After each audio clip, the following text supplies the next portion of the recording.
Welcome back my YouTube channel दिन दर्शक में आप सभी का स्वागत है। आप सभी को एकादशी और तुलसी विवाह की ढेर सारी शुभकामनाएं। चलिए मैं आपको एक बहुत ही प्रचलित पौराणिक कथा सुना रहा हूं जो बहुत ही अत्यंत महत्वपूर्ण है। आप लोग भी इसे ध्यान से सुनिए। पौराणिक कथा के अनुसार वृंदा नामक एक परम पतिव्रता स्त्री थी जिनका विवाह जालंधर नामक एक अत्यंत शक्तिशाली दैत्य राजा से हुआ था। वृंदा के सतीत्व के कारण जालंधर को कोई भी देव या दानव हरा नहीं सकता था, जिससे उसका अहंकार बढ़ता गया और वह देवताओं को परेशान करना शुरू कर दिया। जब सभी देवता जालंधर के आतंक से दुखी होकर भगवान विष्णु के पास पहुंचे तो उन्होंने जालंधर का वध करने के लिए वृंदा के सतीत्व को भंग करना आवश्यक समझा। तभी जालंधर हार सकता है या परास्त हो सकता है।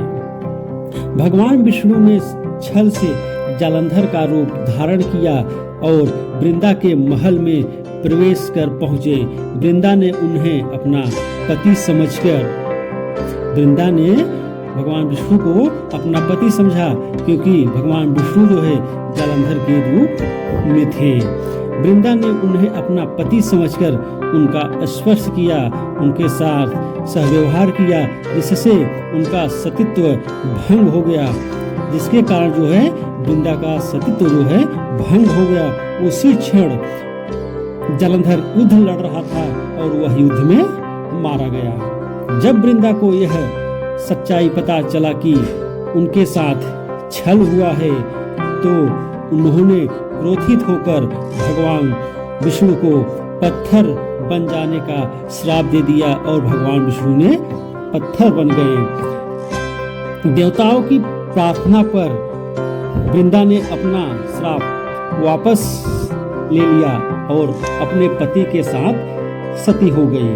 जिस स्थान पर वृंदा सती हुई वहां पर एक तुलसी का पौधा उत्पन्न हुआ और भगवान विष्णु ने वृंदा के इस त्याग और भक्ति से प्रसन्न होकर कहा कि अब वे शालिग्राम के रूप में अर्थात पत्थर के रूप में, जो कि शालिग्राम पत्थर बहुत प्रचलित पत्थर है, उसी शालिग्राम पत्थर के रूप में भगवान ने रूप धारण किया और तुलसी के साथ पूजे जाएंगे और तुलसी के बिना वे किसी भी भोग को स्वीकार नहीं करेंगे। आप लोग देखते होंगे जब भी भगवान विष्णु को कोई भी भोग लगाया जाता है तो उसमें तुलसी का पत्ता जरूर मिलाया जाता है। अगर आप नहीं मिलाते हैं तो वह प्रसाद भगवान को ग्रहण नहीं होता है, भगवान उसे ग्रहण नहीं करते हैं। भगवान विष्णु ने कहे जब हमारे भोग में तुलसी का पत्ता मिलाकर आप लगाएंगे तब हम उस भोग को स्वीकार करेंगे, अन्यथा हम उस भोग को स्वीकार नहीं करेंगे। तभी से प्रतिवर्ष कार्तिक मास की एकादशी, जिसे हम कार्तिक मास में जो एकादशी पड़ती है उसे देव उठनी एकादशी भी कहते हैं।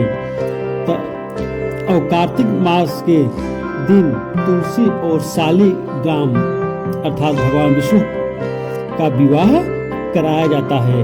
अक्सर आप लोग देखते होंगे जहाँ एक तुलसी का पौधा होता है वहाँ पर श्याम तुलसी भी लगाया जाता है और तब पूजा पाठ किया जाता है, जो कि देव उठनी एकादशी के दिन तुलसी और भगवान शालिग्राम का विवाह कराया जाता है। तो गाइस, जैसा कि आप लोग देखते होंगे कार्तिक मास के महीने में जो एकादशी पड़ती है उस एकादशी को भगवान विष्णु या शालिग्राम कह सकते हैं और तुलसी के साथ विवाह कराया जाता है। और ऐसी मान्यता है कि ऐसा भी करने से स्त्री का सुहाग हमेशा अमर रहता है। और एक यह पतिव्रता स्त्री के लिए यह बहुत ही बड़ा संदेश है। अगर आप वैवाहिक जीवन में हैं तो किसी भी पराये पुरुष के साथ संबंध नहीं रखना चाहिए। अगर आप ऐसा करती हैं तो आपका सतीत्व भंग हो जाएगा और आपके पतिदेव के ऊपर कोई न कोई खतरा आता रहेगा। तो हम आप सभी से यही कहेंगे कि जो भी हो, यह न कि सिर्फ स्त्री के लिए ही, स्त्री और पुरुष दोनों को मर्यादा में रहकर अपने जीवन साथी के साथ अपना जीवन निर्वाह करना चाहिए, और चाहे वह गृहस्थ आश्रम में हो या किसी भी आश्रम में हो, ये एक दूसरे के सहयोग से अपना जीवन सुखमय बिता सकते हैं। तो गाइस, ये हमारा ब्लॉग कैसा लगा आप लोग कमेंट बॉक्स में कमेंट करके ज़रूर बताइएगा। कहीं कहीं हम देखे हैं इस बार तुलसी 1 नवंबर को भी मनाया जा रहा है और 2 नवंबर को भी मनाया जाएगा। तो गाइस, आप लोग ज़रूर कमेंट में बताइएगा कि आपके यहाँ तुलसी विवाह कब मनाया गया। आप सभी को देव उठनी एकादशी की हार्दिक हार्दिक शुभकामनाएं। आप लोगों को जीवन में सदा खुशियाँ और प्यार परिवार के साथ बना रहे। जय तुलसी मैया, जय शालिग्राम।